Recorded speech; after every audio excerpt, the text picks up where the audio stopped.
Louis, 2 ans, lève les yeux, surpris par le changement de visage de sa maîtresse. Elle saisit le bébé à 2 mains, le retourne et le place sur ses genoux. Levant la paume de sa main, la femme gifle le dauphin. Il y eut un hurlement d'indignation. L'enfant ne comprend pas pourquoi et ne se rend pas compte que la fessée va durer de nombreuses années. C'est le père qui l'a ordonné. Louis XIII est né le 27 septembre 1601. Il est le fils aîné d'Henri-Yves et de la reine Marie de Médicis. Comme le taux de mortalité infantile était élevé à l'époque, le garçon fut immédiatement présenté au médecin personnel Jean Heurer, qui commença à tenir un journal détaillé sur le bien-être de l'enfant. Des documents intéressants ont été conservés, donnant des représentations visuelles de l'hygiène de l'époque. Le 11 novembre 1601, il se fait frotter la tête pour la première fois. Le 17 novembre 1601, il se fait frotter le front et le visage avec du beurre frais et du lait d'amande, parce qu'il y avait de la saleté.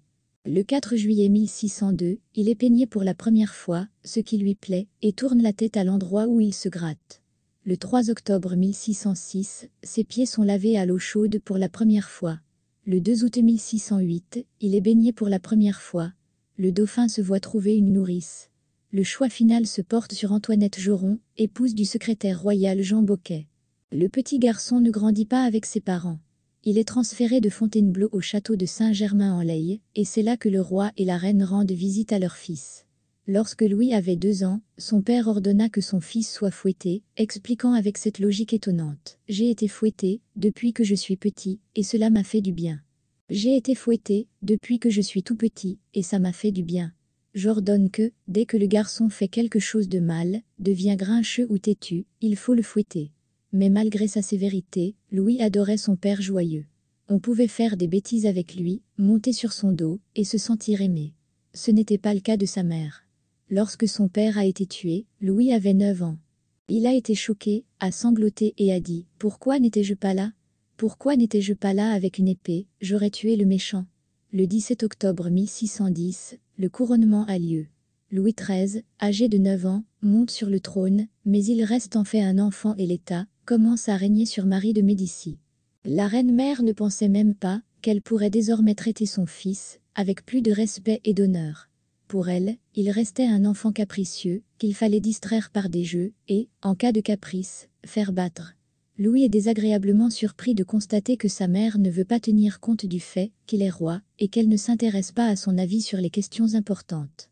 En juillet 1611, il a un scandale avec sa mère parce qu'elle lui fait lire une réponse écrite aux Huguenots. Louis ne veut pas le faire, et Marie ordonne que son fils soit fouetté. Mais malgré la punition, il ne cède pas.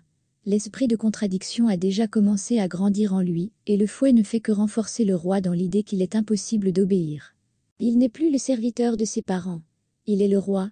Un jour, Louis, voyant sa mère s'asseoir devant lui en faisant une profonde révérence, remarqua amèrement: « Tu ferais mieux de ne pas me faire de révérence, mais de cesser de m'ordonner de me fouetter. Tu ferais mieux de ne pas me faire la révérence, mais de cesser d'ordonner que je sois fouetté. » Marie Médicis ne songea pas à écouter les paroles de son fils. Elle ne l'aimait pas, n'éprouvait pas le moindre désir de le caresser, et il reportait sur d'autres personnes ses tendres sentiments inassouvis. Chaque flagellation et chaque réprimande de sa mère creuse un énorme fossé entre eux. En 1612, l'envoyé florentin note à juste titre dans sa lettre: « Les observateurs qui connaissent la nature et le tempérament du roi disent que dans 4 ou 5 ans, la reine sera sur lui complètement incontrôlable, et voici pourquoi. Le roi est poussiéreux, passionné, volontaire. Il est possible que, poussé par des princes ou d'autres, qui se sont trouvés dans son entourage et indésirables pour la reine, il veuille gouverner de façon indépendante. » Seule la plus cruelle des surprises que Marie de Médicis réservait à son fils était liée à son futur mariage avec l'infantane d'Autriche. Louis devait passer la nuit avec sa femme, ce que sa mère organiserait devant témoins. Ce traumatisme n'augurait pas moins, pour le roi, que les coups de fouet de l'enfance et le manque d'amour maternel. Merci d'avoir regardé ce film.